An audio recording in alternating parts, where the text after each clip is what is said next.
You are now tuning in to the Talking with Evie podcast.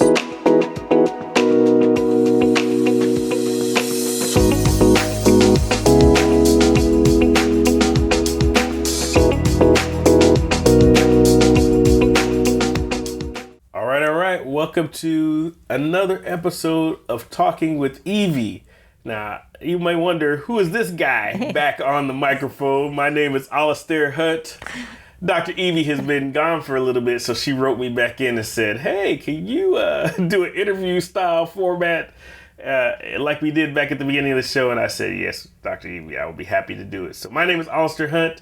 I will kind of be your host and your MC for this because Dr. Evie, you've been gone for a little bit, huh? Yeah, I have. So let's talk a little bit about, everything that's going on, because you've had a lot of life happen while it is that you've been on this little bit of a break. But the first big one is that you actually got the opportunity to be able to go on a trip for your birthday. Where did you go? I went to France. Most people think when you go to France, they think Paris is the whole of it, but it's not. And I've been to Paris, Eiffel Tower, Mona Lisa, and all of that. But what I wanted to do is I wanted to see other places in France. I wanted to see the different chateaus. I wanted to see some of the wineries, the beautiful countrysides, and they have a lot of castles. I got a chance. We went to Leonardo da Vinci's place. Oh, wow.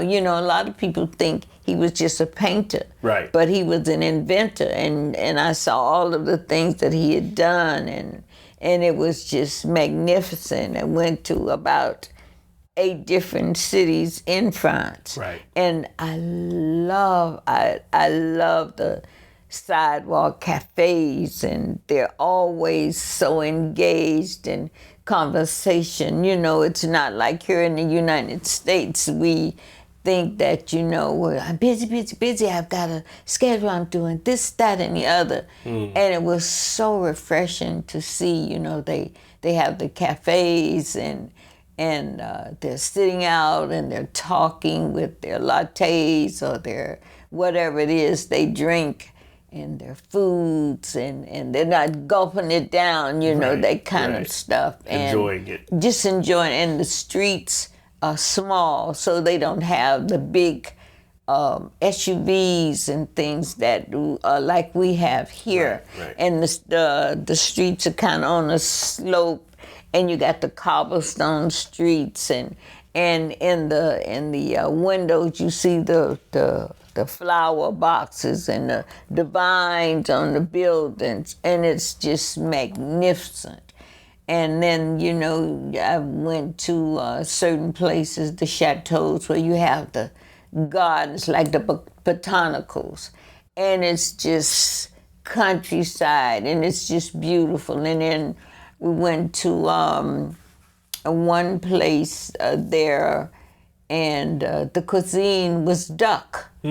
And, I'm not a foodie, and I don't really experiment, so I kind of stick with, what I know. This was my birthday, and I like solo traveling, but a friend of mine wanted to surprise me, and she came along too, so we joined a tour, and it was really, really nice, an escorted tour. And it was wonderful. They have in my home, I have the same thing. They have, we saw WC written on one of the bathrooms. Yes. And so we were saying, what is WC? So the person in the restaurant explained, said, that's the water closet, so you have in some of the homes, we didn't get a chance to go into any of the apartments or anything, but they have the bathrooms and they have the water closets, and there's a distinct difference. Right.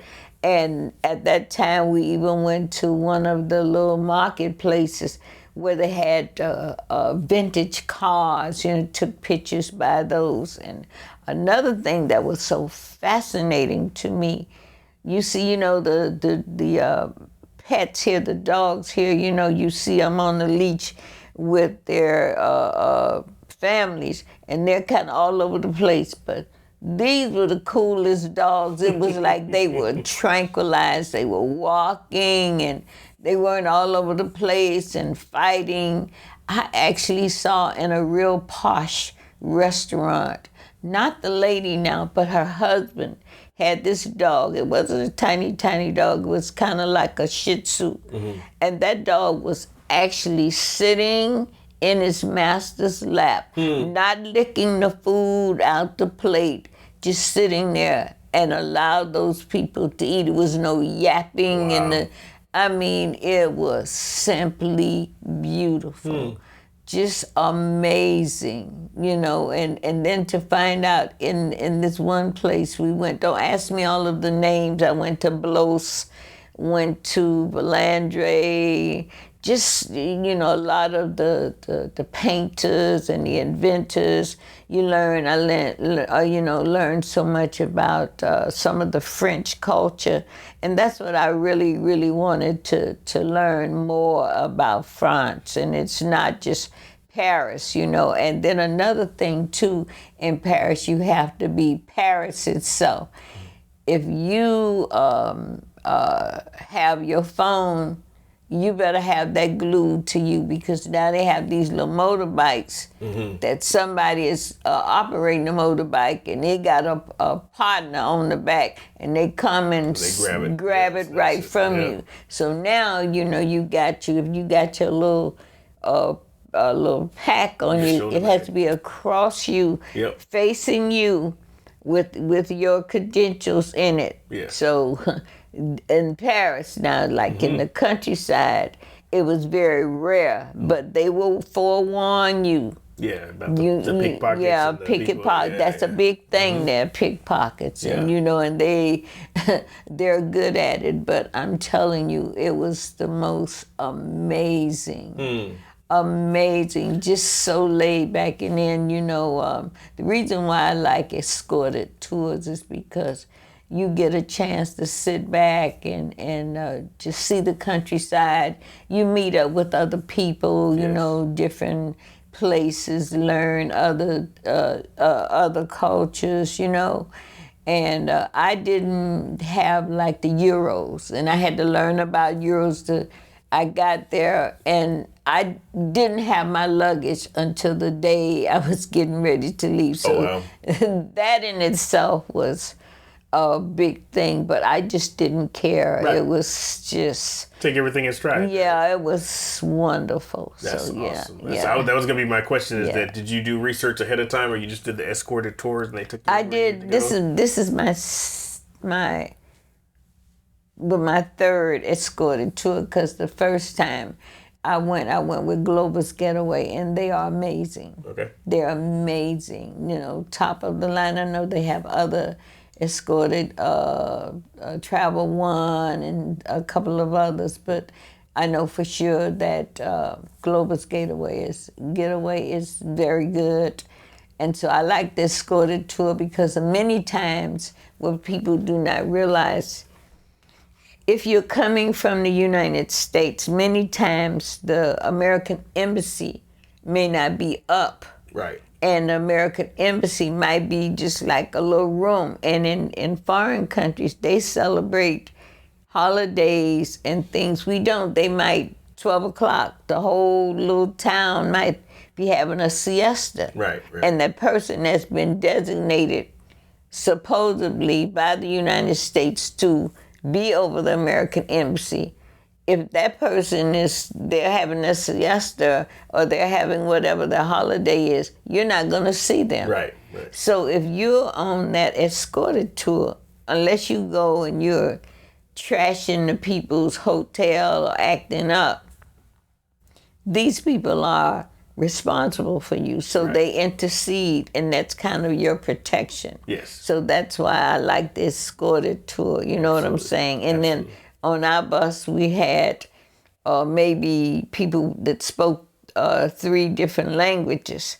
You have English, you might have your French, and you might have Spanish or something else, Right. Portuguese. So This was the diversity that I experienced, and it was great. So I mean, I just love it. And the second escorted tour that I had is called EO, and that's when I went to Israel. Okay. And so the people that did the tours, that went with you, they explained everything. They were right there with you. This one was a little bit different. It wasn't that organized, but they were good. The people that were doing the escorting with us, they kind of dropped you off and said, "We're gonna meet you back at this time," but they still were great. Yeah. They explained everything, and like I said, I didn't have the euros, so my friend that was with me, she used her card, and I gave her back in American money. So it was good. It was really, really good. The weather was wonderful. It was between, like, I say 60 and 70 degrees. So we had, a lot of times we had jackets.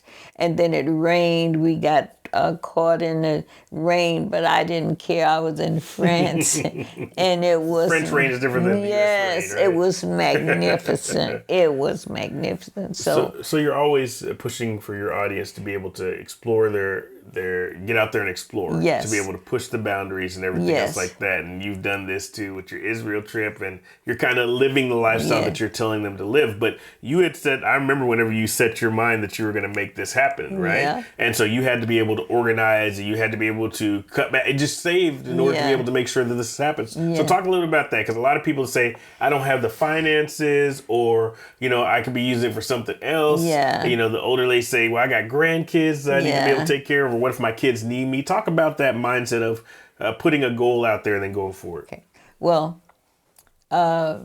it's nothing like being a grandparent. Right. Let me tell you, that's a whole different love right there, And they look at you with those googly eyes, and if you got your stash, Give anything. yeah, if you got your stash, Oh, my son knows how to work. That's with his right. grandma. That's Yeah. right. If you got your stash, they can get you hard. You know what I'm saying? But you have to come to a point that, okay, you got your grandma's stash and your mom's stash, but then now this is your life, and with everything happening in the world today, we don't know what's going to happen. And I'm not talking about tyranny. I'm not talking about politics and all that. I'm just talking about everyday living. Yes. So what if it's something that you want to do, you have to count the cost. That's anything. That's Yes. your bills. Yes. That's everything.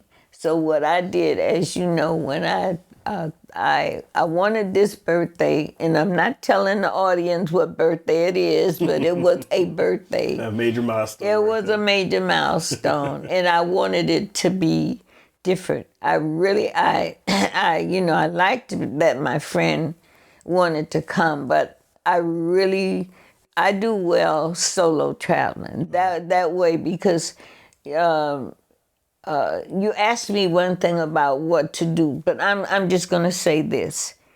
I love my friend, but I find that sometimes we ladies are a little cuckoo.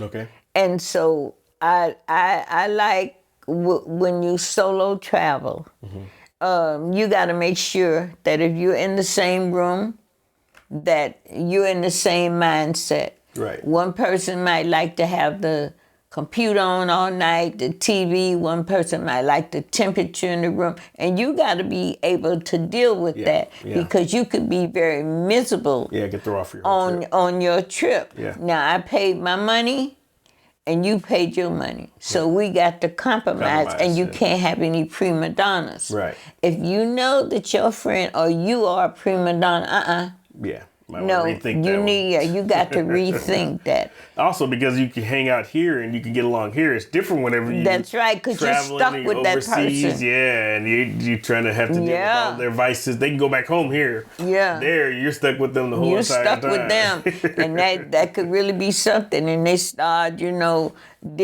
why you eating this and why you doing that, And then sometimes, even on the tour, you might have they have little trips that you might want, and they may not want to go to the winery, or they may not want to go, where you want to go. You might vice versa.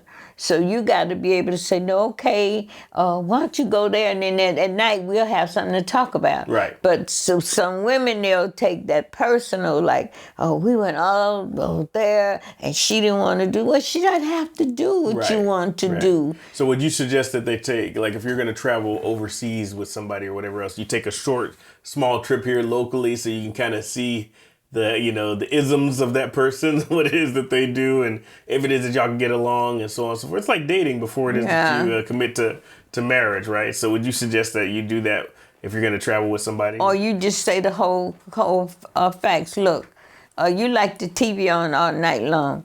I don't want to do that. Really, if you have spent X number of dollars to come all the way out of the country, I don't want to be miserable with you, and you don't want to be miserable with me. Yeah.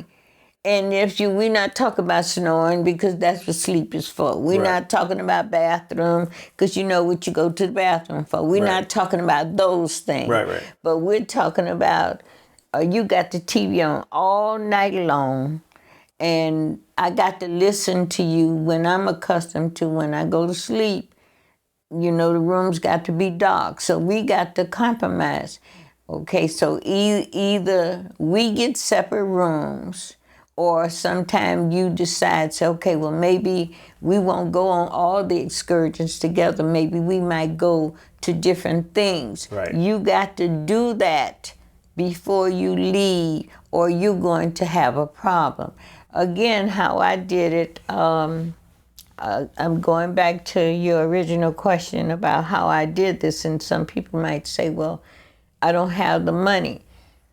I find in life, whatever it is you want, you make the provisions and you make it happen. Yep. Now, I'm not talking about you take your bill money and you go and you do all these things, and I'm not talking about that. So when I decided that I wanted to go, I found out how much money it was, and I kind of put that aside. I kind of paid time. Yes. I put, when I found out the tour group that I was going to go with, I found out they told me how much to put down, and I paid up, and I knew at that time how much should be paid before I went. Right. The airfare didn't go with that. So then I found out, and I made provisions, and so when I went, everything was paid for, but it was over a period of time. Right. Because I know I didn't have the finances to do all of that at once. Correct. And now you have different places, agencies, that you can pay on time. You can travel and pay later. You know what I'm saying to you? Right. So what I did was everything was paid, but I did that over a period of time, and that's how I was able to do that. They, like I say, the money's there in France was euros. Right. I did not get euros. I didn't want to change, because sometimes you're not going to get the value of the American dollar, so I didn't want to do that. Right. And I should have taken a debit card or a credit card. I didn't do that either. So thank God, like I say, my friend had a card and everything was paid through the card. I reimbursed her. But what I did, and it aggravated her to no end, that every time, I paid for something, I asked them, do you have a calculator? Do you have to tell me if you said something was 50 some euros, how much is that in American money? Because that's how, and I'm paying you right on the spot. Absolutely. Because sometimes people get selective amnesia. You know what I'm saying? About the conversion rate. Yeah. So I did that. So, and again, and here's a traveler's tip that I use whenever it is that I'm traveling overseas, now that I'm a overseas traveler. Yeah.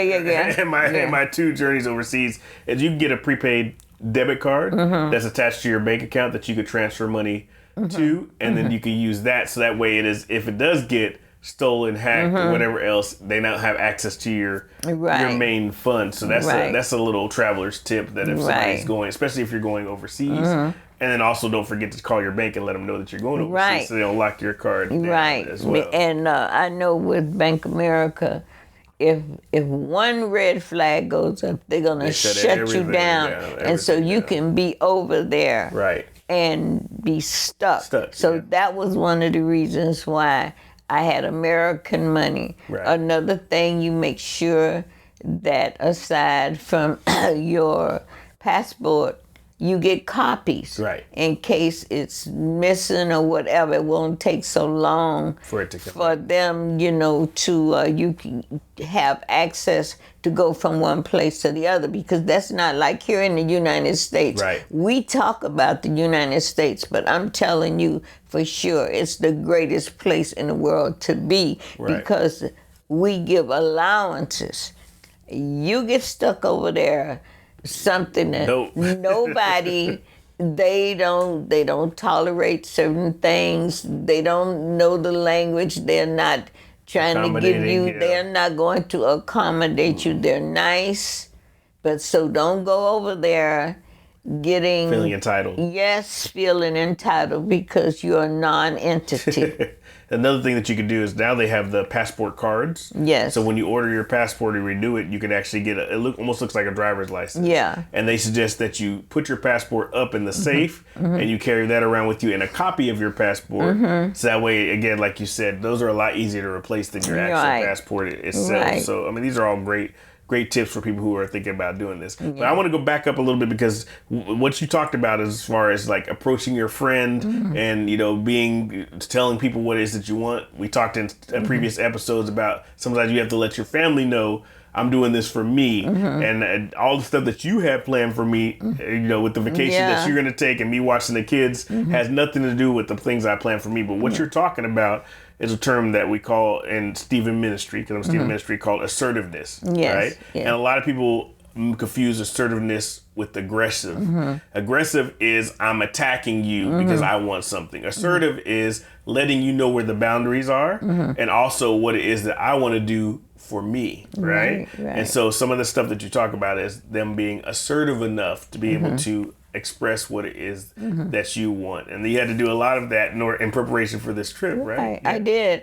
And it's not only being assertive, it's being honest, but not being nasty. Yeah. Not saying you can't control my life, I'm grown. No, we're not talking about that. Everybody know you grown, but then you have to say, this is what I want to do. Don't remind me of my medical history. I know that. Right. You know what I'm saying? I'm not going to do anything stupid. I'm not going bungee jumping. But this is something that I would like to do. You could go over there and be snatched. Well, we hear all the time that human trafficking. Right here. Yes, yeah. You can go to the grocery store and get shot. You can be in your home looking at TV, get shot. You go to church and get mugged. So you just don't want people to paint all these negative pictures. And it's not so much for you. Sometimes it's for themselves. And it's because they love you so much. They think they're protecting. That they are protecting you. But, this is your dream. This is your life. And you need to sometimes sit down, if it's your children, because a lot of time it's out of concern, it's out of love. You know what I'm saying to you? That, Mom, I want to know you're good. Here, I may not come to your house for weeks, but I can get on that phone and I can get to you in a moment's notice. But if we got waters and oceans apart, I can't get to you like that. So you have to consider. That's why your family or your friend is saying this. But if you know it's coming from a different place, then you got to say, look, this is what I choose to do. This is what I want to do. This is my dream. Absolutely. If you don't want someone to go with you, then you need to have that conversation and say, no, this time, let me do it because this is something I want to do. I just need my space. Again, if you traveling with someone, a lot of people do not realize it, but many women are bullies. Yeah. They're quiet bullies, and they use little tactics. Yeah, passive aggressive. Yeah, that kind of thing. So you don't have to be aggressive back with them, but you just do say, well, okay, that's your way, or you say nothing. Right. You say nothing at all, and you just say, look, I love you, but let me do this on my own. If you know that this person is gonna sleep with gotta have a light on all night, they got to have the TV on all night, or they got to do this all night, or whatever like that, and that's not what you want, don't. And that's why I suggested maybe the mini trip, because a lot of people, they've only dealt with people as friends. Like you go home and we meet up and we have lunch and coffee, and it seems like it's going to be a great idea to go with this person. But if you don't know all the little stuff that they're going to do, then again, like you said, it can and that bullying, and then if you meet other people, they're telling you to stay away from the people. These people are on vacation. Right. They didn't come to attack you, or that kind of stuff like that. So if you know that that's going to happen, then you get a separate room. Right. If they're ready to go to bed and you're on a cruise and you're enjoying the show, you say, okay, then I see you when I'm gonna look at this. You can say it in a nice way. Right. You don't have to get all aggressive and stuff like that, And if you see that they're the person that's gonna be argumentative, oh, we went together and this and that, no. I wanna enjoy the show, and this is what I'm going to do. And the discussion, when we get in the room, you're not going to chastise me. That kind of thing. Make me feel guilty. So if that's the type person they are here in the United States, it's probably gonna be amplified. When don't let them go on their vacation, and for y'all to stay friends. Keep it like that. They might feel a little certain kind of way with you. But it'll be okay. But it'll be okay. And you preserve your experience on your that's trip. Right. That's right. So that's what I suggest. You pay on time. Don't give up your dreams. Don't just look at magazines. Don't just listen at somebody else's experience. Saying someday. Yeah, someday may never come. And it's a lot of women now. Remember the group that we got in touch with is called Women's Journal. You got a lot of groups coming up now where women in ages from 60, 70 on up, and they're solo traveling. So now it's safe now, and they find places for women of a certain age to the hiking, whatever you like, the safari. Journey women. Yeah, journey women, all these kind of things like that. And you can look those things up, and you can look at the prices, and you could talk to them and see if you can pay on time or whatever you have to do. Right. It's just so much out there to do. I enjoyed myself, and I plan to continue to do this, and they even have different seminars, conferences now that you can hook up with these ladies. You can go online and find out about them. This is so relevant now. You know what I'm saying to you. I love it. All right, so now you get back from your trip, and then you still had some things in life that you had to take care of. So let's talk about post-trip. What's been going on with you? Well, I went on a trip, and I know I had some other issues that I had to deal with, some medical issues. I had to have surgery. It was a big surgery. Okay. And I did, and I didn't know how big it was. And I'm not going to say exactly what it is, because I find in the world today, everybody feels that they're privy to your personal information. Right. And I'm just saying this for podcasts, to let you know that although I travel and I have this podcast, life keeps lifing. Absolutely. And things happen in your life, and this was a very big surgery. And I thank God for my church community and the friends that God has put in my life, because this thing, listen, I have a high tolerance for pain, and I'm never scared. I'm just never scared. I'm not a nervous You had a few person. children, so you've been Yeah. through childbirth. Yeah, just a yeah. few, just a few. But just a few. even in life, I'm never scared. Right. And I talked with my doctor and everything, and we had set up when I was going to have this surgery before I went for my birthday trip. And got home and got the surgery, and I'm always analyzing things. And someone, please, if you're gonna have a certain type surgery, don't listen to these people that have certain experience. Their Aunt Uncle Joe had this, and their Aunt Sally had it.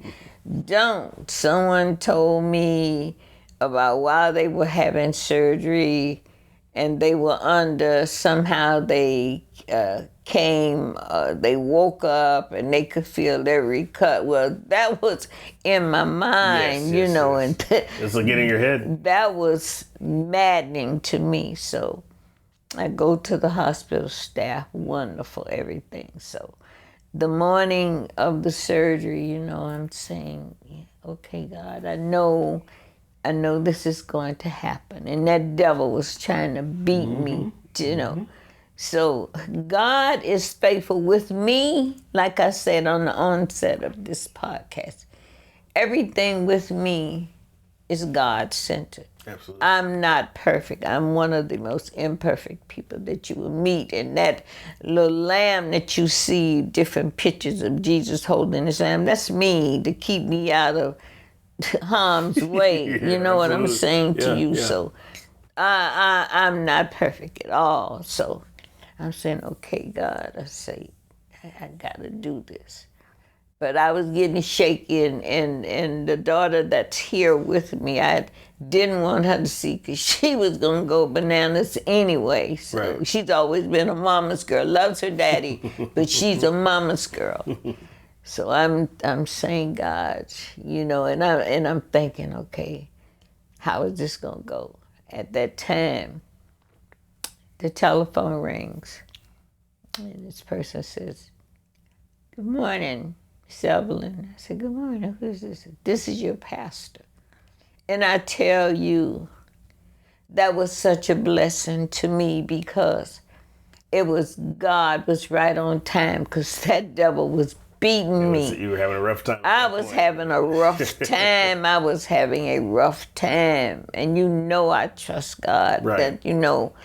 And he said, "This is your pastor." I said, "Hey, pastor." He said, "And I call to pray for you." And I tell you, I was like a little girl with her daddy came, and she crawled up in her dad's lap, because I was being beat to pieces. And he prayed for me. And when he hung up that phone, I wouldn't tell you all the names. I called the devil. I said, "Okay, you so-and-so, if that all you got, come on." And I went to the hospital, and the young man came, and he says, "Hey, I'm going to be the one to take you into the operating room. I'm not your anesthesiologist." They had put the IV and stuff in my arm and everything. So, okay. They rolled me down till my mind is still going, Right. Rolled me in the operating room, and you could see some people getting prepared, Right. with their scrubs on. And they take me from the gurney and put me onto the table, and I look up, and these two big lights. And so I'm wondering in my mind, can't quiet my mind down, and usually I'm calm, and what they gonna do? And I see this little Japanese man, Asian man. He says, "Hey, I'm your anesthesiologist." Yeah, okay, take me from the gurney, put me on the table, and I'm wondering, how long it's been. The next thing I knew, it was over, and I was back in the room. So it wasn't like TV where they say count down from 100 and you get to 70 something and you fade off gently. None of that. None of that. It was from the stretcher to on the table, and then when I woke up, when I was in, hey, Miss Burns, hey, what? What happened? What happened? What happened? Nothing. That means he did his job. He did a good job. He did a good job, but the thing is, the recovery, the pain. Yeah. Lord have mercy, because he had to repair my bladder and my colon. And I could tolerate pain, but let me tell you something. Right now, I could be a Navy SEAL. Right. I can go in the Marines, listen, the Green Beret, I'm all of that right there, because there are days that, I had a friend that came, God bless her, and my daughter works 2 jobs, and my friend was here. She came from Miami to stay with me those days. Okay. I had to have a catheter. That was the worst. That was the worst I had ever experienced in my life. And I, when she would bring me my breakfast, I would smile and, and when she would leave, I said, you could close the door. And I could remember times I balled up in the fetus. And all of the old hymns came to my mind. Have a little talk with Jesus. And the tears flowed. And I sang those songs quietly. It is well with my soul. And there's a song that this group from Hillsong sings about ocean. Mm-hmm. I could hear that. And there's another song, This Is My Testimony. Yes. And although I was in pain, there was a sweet communion that I had with God. And I want you all to know that Jesus is real. Some things in life you're going to have to go through. Right. You're not going to be saved from those things. God never promised you that. But he promised, lo, I'm with you always, even until the ends of the earth. Though a mother forgets her suckling child, I don't forget you. And I kind of now have a feel of what Jesus must have felt in the Garden of Gethsemane. Absolutely. And the time of being whipped for all of our sins, because the pain was more than I thought I could bear. But he kept me. Yes. And just those songs. And then the affirmation. That's why the enemy don't want you to get in the word. Because the word tells you that his word will not return void. Right. And when you need it, you say, well, I don't know the word like this. I don't know scripture. But if you read that Bible, if you done it will come back. Absolutely. Like rivers of living waters. Absolutely. When you need them. And when I laid on my bed, although I had my friend there, my daughter, they could not take the pain. And so every day now, it's a different situation. And it gets better. And it's very hard when you're not accustomed. And then when my children would call me, they're not used to this lady that's not sounding too good, so right. They start making jokes. Hey, we heard you had a BBL, and I'm not feeling you saying this to me. Right. But it was because it was explained to me. They love you so much, but they not used to this person. Right. They used to this person. Hey, I got this done. Boom, I'm back. You know what I'm saying to you, and so they didn't know how to respond. Dose of reality for them too. Yes. Yes.